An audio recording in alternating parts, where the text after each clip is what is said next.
Hello, ఈ podcast నచ్చితే like చేయండి, షేర్ చేయండి, సబ్స్క్రైబ్ చేయండి, ఫాలో అవ్వండి. హలో పిల్లలు, సాయంత్రం బడి నుంచి ఇంటికి వచ్చింది హేమ అనే ఒక అమ్మాయి. వచ్చి రాగానే వాళ్ళ నానమ్మ చుట్టూ తిరగసాగింది. నాతో ఏమైనా చెప్పాలనుకుంటున్నావా అని అడిగింది వాళ్ళ నానమ్మ. అవును నానమ్మ, ఈ మధ్య నేను ఎంత చదివినా నాకు పాఠాలు అస్సలు గుర్తుండడం లేదు, లెసన్స్ ఏం చేయాలో తెలియడం లేదు నానమ్మ అంటూ ఎంతో బెంగపడింది హేమ. 4వ తరగతి నుంచి 5వ తరగతికి వచ్చావు కదా, చదవాల్సిన పాఠాలు కొంచెం ఎక్కువగానే ఉంటాయి. అయితే నువ్వు కంగారు పడకుండా ప్రతిదాన్ని 1కి 2 సార్లు చదువు, అప్పుడు మర్చిపోవడం అనేది ఉండదు, తప్పక గుర్తుంటాయి, అలా చెయ్యి అంది నానమ్మ. 4 రోజుల తర్వాత, నువ్వు చెప్పినట్లే చేశాను కానీ అయినా గుర్తుండడం లేదు నానమ్మ.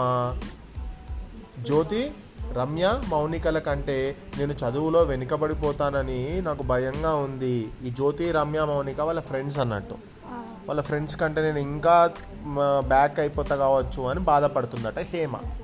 అయ్యో బాధపడకమ్మా, రేపు సాయంత్రానికల్లా నీ సమస్యకు నేను ఒక మంచి సొల్యూషన్ ఇస్తాను, ఓకేనా, ధైర్యంగా ఉండు అంది నానమ్మ. మర్నాడు సాయంత్రం బడి నుంచి ఇంటికి రాగానే నానమ్మ దగ్గరికి వెళ్ళింది హేమ. రా తల్లి రా, నీకోసమే ఎదురు చూస్తున్నాను. ఇగో నీకు ఒక జ్ఞాపక శక్తి పెంచుకోవడానికి ఒక మంచి మందు తయారు చేశాను నేను. రోజు దాన్ని ఒక స్పూను తిని పడుకుంటే చాలు, జ్ఞాపక శక్తి అద్భుతంగా పనిచేస్తుంది అంది నానమ్మ.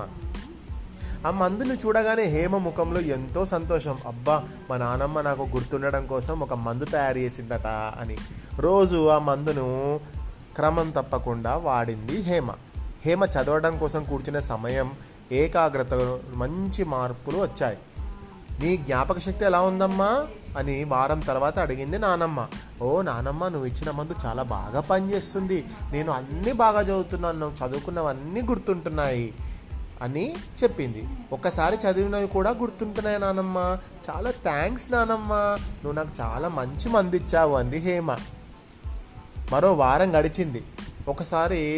ఒకరోజు సాయంత్రం, నానమ్మ, నువ్వు ఇచ్చిన జ్ఞాపక శక్తి మందు అయిపోయిందని నిన్న చెప్పాను కదా, ఇంకో మందు సీసా నాకు కొనివ్వవా అంది హేమ.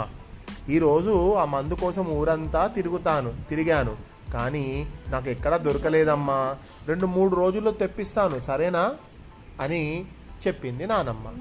4 రోజుల తర్వాత ఒక సాయంత్రం హేమ అని పిలిచి జ్ఞాపక శక్తి మందు అని ఏదో అనబోయింది నానమ్మ. నాకు జ్ఞాపక శక్తి పెరిగింది నానమ్మ, ఆ మందు వేసుకోకపోయినా ఎందుకో నాకు చదివినవన్నీ గుర్తుంటున్నాయి, ఇక నాకు ఆ మందుతో పని లేదు నానమ్మ అని చెప్పింది హేమ. తర్వాత కాసేపటికి సీసా మూత తీసి జ్ఞాపక శక్తి మందుని చెంచాతో తింటున్న నానమ్మని చూసి, ఏంటి నానమ్మ, మందు సీసా లేదన్నావు, మరి నీకు ఈ మందు ఎక్కడిది, ఇదేంటి నానమ్మ, నువ్వు కూడా జ్ఞాపక శక్తి పెంచుకోవడానికి మందు తింటున్నావా అని అడిగింది. అని వాళ్ళ నానమ్మ గట్టిగా నవ్వింది.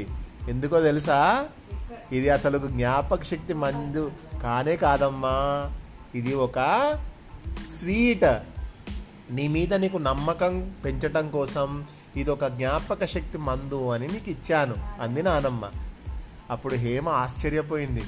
తర్వాత, నానమ్మ, నువ్వు మంచి పని చేసావు నానమ్మ, నువ్వు ఇలా ఇవ్వడం వల్ల నేను ఆ మందు తాగితే నాకు బాగా గుర్తుంటుంది అనుకొని నేను చాలా కాన్సన్ట్రేషన్గా చదివాను, అంటే నాకు ఏ మందులతోటి అవసరం లేదు కానీ కాన్సన్ట్రేషన్గా చదివితే చదువు వస్తుందన్నమాట. థ్యాంక్స్ నానమ్మ, నీకు బాగా తెలివి ఉంది నానమ్మ అని చెప్పి వాళ్ళ నానమ్మ చెంపపై ముద్దు పెట్టింది. మరి ఇంకెప్పుడైనా నీకు జ్ఞాపక శక్తి తగ్గితే మందు అవసరం ఉంటుందా అని గట్టిగా నవ్వింది నానమ్మ. అలాంటి మందు లేనే లేదు, అయినా నేను కాన్సన్ట్రేషన్తో చదువుతాను నానమ్మ అని చెప్పింది హేమ. ఇంతటి చక్కటి కథను రాసిన వారు కల్లేపల్లి తిరుమలరావు గారు. మరి నీకు జ్ఞాపక శక్తి మందు ఇవ్వాలా రేయాంష్? నాకు అక్కర్లేదు.